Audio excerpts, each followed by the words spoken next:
Hello, good evening. Today I want to speak about bacteria and the word on bacteria and chemicals and what they have to do with this. I was born free, strong, happy, healthy. At one point in my life, I started feeling afraid. I started distracting from the fear by drinking, smoking, taking drugs. I completely destroyed my health. I became even more afraid, anxious. I was in conflict with myself and with every other people I had around. Then I decided to go back to my initial state, a state of uh, owning my health and my happiness, and I did. And I had to dismantle a lot of things. I dismantled drinking, taking drugs, smoking, but then I went deeper and I removed a lot of the things that they were on my way to my health. And now I feel again strong, healthy, happy. I'm still on the journey to find true happiness, but I definitely feel inner peace and abundance, and I'm free. I don't depend of anything. You can do whatever you want with your life. This has nothing to do with mine. So, based on that, today I want to speak about chemicals and the world of bacteria and sharing my own experience because I believe it's important to share the experience and not rely on what's been told on the TV. Just think about this all these products, all these chemicals they sell on TV. It doesn't matter if they harming you. If they sell those on TV, then on the news, they cannot tell that how bad they are. They are part of the same team. So we cannot rely on what they say on the news, and we cannot rely on what's been sold on the TV. We need to expand our knowledge and experiences. If we don't have personal experience, we need to find somebody who we trust, who to listen to, that is an alternative to the mainstream news. And that's, I think it's important to do for anyone, even if the news were right. It's always good to see a different angle at things. So I want to tell the story about how I got to the point where I realized that this war on bacteria is insane, and is causing the opposite of what the people are thinking is going to help them with. So 20 years ago, I was in this situation where I realized that I needed to stop smoking. That was the biggest wall. And after hundreds and hundreds of trial and error, I found a way. I finally stopped smoking. Well, what happened? This was in 2010. After 2 months, straight away, I was in China. I was in a Carrefour in the supermarket in China making videos with my phone, the first phone with camera, Nokia, and I was going around the supermarket. There was so many interesting things in China in the supermarket. And then I came to this place where there were all these tanks, all these white tanks with all these fishes, half alive, half dead. You don't understand. A lot of different type of fishes. And there were some frogs also there.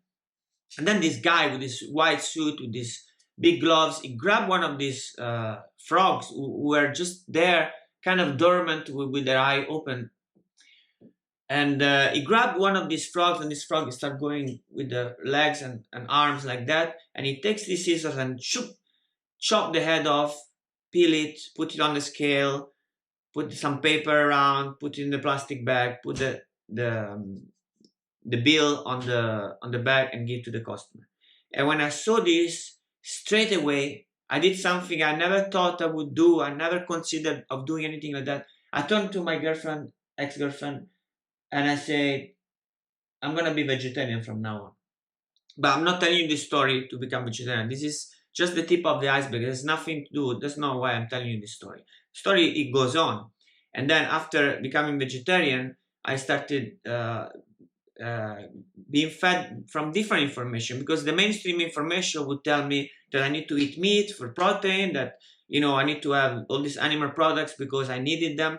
And I couldn't no longer rely on this information, because I decided I'm no longer going to do like that. I'm not gonna be that cold person who's gonna chop the head off an animal. And if I would do that, you know, if I wouldn't do that, I wouldn't do that with the pork, with cow, with chicken, with anybody. So I made this decision, and it was at the time very controversial, more than what it is now, more accepted is now to become vegetarian and vegan. But so I made this decision, and I started learning different things. And then those things moved me into becoming vegan, to get rid of all the animal products. But I had to learn more and more and more. And when I learned more about veganism, there was this friend of mine. She told me, "Look, being vegan is not only about what you eat; it's also the product that you buy, that they're not tested on animals, for example." And so I started looking, all these products, the shampoo, the soaps, all these things that I would use. I started looking at the ingredients, and most of them I didn't know what they were. So as I was going through learning in workshops, seminars, YouTube videos, I started learning and learning and learning. I learned more and more about all these chemicals in these products, that not only they were not vegan, but they were completely unnecessary, and they were totally against my health. That would cause me all sorts of problems. So I started buying different products from organic shops, which were vegan, they were organic. But then on my trip to Thailand, my 6 months trip to Thailand and Japan, I went and hang out with some people who were living more naturally, and I realized there were so many alternatives to these products. Most of them actually they were unnecessary, and all of them there was an alternative to it. I didn't have to buy these things. I didn't have to. And then I went back to Europe, and then I went back again to Asia. I stayed 9 months in India. I discovered more alternatives. For example, I clean my teeth with this little twig from all different trees. There's so many alternatives. So as a result, my life now is completely different from what you would consider normal. I don't use soap to wash my hands. I don't use dishwash liquid. I don't. I only use soap under my arm and my groin, and I don't use any type of chemicals to clean anything, to do anything. I use some vinegar. I use some soda, and that's it. And if I drop something on the floor, I just eat it. There's no problem. I don't fear bacteria, because what I learned during these years of researching and learning from other people, that bacteria are my friends. They're not the enemy. There is no problem with bacteria, because 52% of my body weight is made out of bacteria. If you remove all bacteria from my body, I would weigh half. So there is no need to war on bacteria. The problem is when you kill and kill and kill and kill bacteria, you become naked from the only things that can protect your body from other bacteria, which they come from outside, and they create colonies in your body because they find empty an empty place that they find. Is like you went on an abandoned village and you take over it. So the things that I learned from these experiences is that I don't need chemicals, and I don't need to fear bacteria. We were evolved with bacteria. We are 7.8 billion people on this planet, not because they invented hand sanitizer, but because we survived and thrived with these bacteria. So for me, the war on bacteria, it doesn't make any sense. To cover my face and to use all these hand sanitizers, for what? For killing the only thing that can protect me? This is what I feel like. This is what I feel like I want to share. That since I live this way, I'm never sick. I don't remember what a headache feels like. I don't have problems with my teeth anymore. I don't use toothpaste since more than 5 years. Lately, I'm using one now that I like it because it's natural, it's in a glass jar. And you think like, oh, you're such a dirty man, you don't use soap, you don't use it. Yeah, who's dirty? Let me ask you, who's dirty?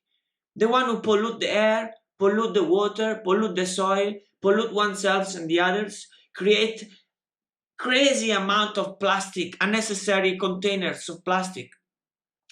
Or me, who I don't pollute air, I don't pollute water, I don't pollute the soil, I don't pollute myself, and I've been maybe did a bag of trash in 5 years, rather than what people do, like one every 2 3 days they have a bag full of trash. So who's the dirty one?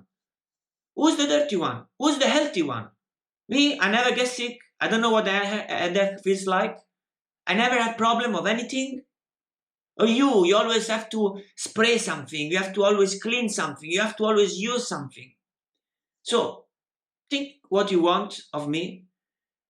I might be dirty for you. I might be somebody who's jeopardize other people's health. Well, I don't care, because in a society ruled by evil, I might be their worst criminal, and that's okay. I accept that. But I can only do something that I really believe on, based on my experience, based on my heart, and that's what I'm doing. And I think I not only have the right to share these things, but I have to share these things. It's my duty to share these things as a human being, and that's what I'm doing, in spite of whatever consequences that might come. Okay, thank you very much for watching. And one little thing, last thing of your next step, when you come across a chemical that you're using, think about these things. Is it necessary? If it's necessary, are there alternatives to this? If there are alternatives, how can I use them? That's it. Doubt everything that is normal. Question everything that is normal. Because normal is what sells on TV. And when selling on TV chemicals on the same platform on the TV, they don't go on the news and tell you these chemicals are bad for you. It's just not going to happen. We need to get away from mainstream media and start learning from personal experience and from other people, other doctors, other scientists, other researchers, books, all you name it. But we cannot stay in the mono reality of mainstream science, mainstream media, because this goes against my health for sure. I am proof of that. Hundreds and hundreds of other people are proof of that, and they trying all they can to share this knowledge. But nowadays they even censoring these people. They closing YouTube channels. They shutting down Facebook accounts just for people trying to share their experiences. So think about it.